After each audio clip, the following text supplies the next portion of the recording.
നമസ്കാരം. ഇസ്രയേലിന്റെ iron dome missile പ്രതിരോധ സംവിധാനത്തെക്കുറിച്ചുള്ള രഹസ്യ വിവരങ്ങൾ ചോർത്തിയെടുക്കുന്നതിൽ ഇറാൻ വിജയിച്ചിരിക്കുന്നു. ചാരപ്രവൃത്തി നടത്തിയതിന് ഇസ്രയേലി ഡിഫൻസ് ഫോഴ്സിലെ 2 റിസർവിസ്റ്റുകളെ ഇസ്രയേലി പോലീസ് അറസ്റ്റ് ചെയ്തതിന് പിന്നാലെയാണ് ഈ വിവരങ്ങൾ ലോകത്തിന് മുന്നിലേക്ക് എത്തിയത്. അറസ്റ്റിലായവരിൽ ഒരാൾ അയൺ ഡോം മിസൈൽ യൂണിറ്റിൽ പ്രവർത്തിച്ചിരുന്ന ആളാണ്.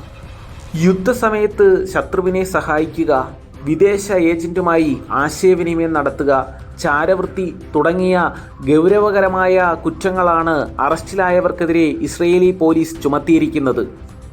ഇറാനിൽ നിന്ന് സാമ്പത്തിക സഹായങ്ങൾ കൈപ്പറ്റിക്കൊണ്ട് അയൺ ഡോം സിസ്റ്റത്തെക്കുറിച്ചുള്ള വളരെ സെൻസിറ്റീവ് വിവരങ്ങൾ അടങ്ങിയ വീഡിയോ ആണ് അറസ്റ്റിലായവർ ഇറാന് ചോർത്തി നൽകിയത്.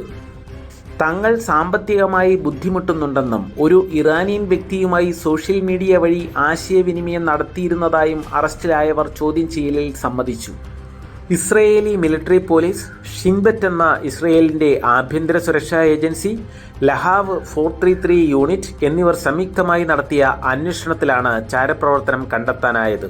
നേരത്തെ തന്നെ ഇസ്രയേലി അധികൃതർ ചാരപ്രവർത്തനം നടത്തിയതിന് നിരവധി പേരെ ഇസ്രയേലിൽ നിന്ന് തന്നെ അറസ്റ്റ് ചെയ്തിട്ടുണ്ട്.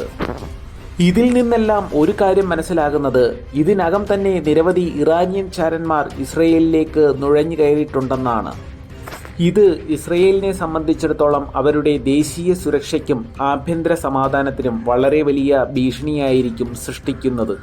ഇസ്രയേലിനെതിരെ ഇറാൻ മുമ്പ് 2 തവണ മിസൈൽ ആക്രമണങ്ങൾ നടത്തിയപ്പോഴും ഇസ്രയേലിൽ നിന്ന് ഇറാൻ ചാരന്മാർ ചോർത്തിയെടുത്ത വിവരങ്ങൾ ഏറെ സഹായിച്ചിരുന്നുവെന്നതിനുള്ള തെളിവുകളാണ് ഇപ്പോൾ പുറത്തേക്ക് വരുന്നത്.